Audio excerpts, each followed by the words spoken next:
Coronary artery disease is the most common type of heart disease in the United States. The blockage of the arteries in the heart, which compromises blood flow to the heart and can cause heart attacks, sudden death, arrhythmias, or heart failure. Health Cardiothoracic Surgeon Dr. David Cervantes can treat it with a coronary artery bypass surgery. Coronary artery bypass surgery is the most common surgery we do here at the Shipley Center. Traditionally, we've done about 1,500 cases a year. The procedure connects a blood vessel from another part of your body to restore blood flow to the heart.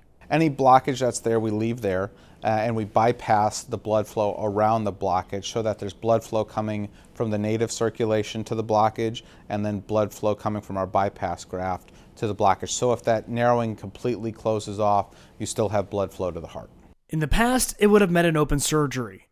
But now, depending on the prognosis, there are more minimally invasive approaches that can utilize things like robots. It's a smaller incision, more aesthetically pleasing.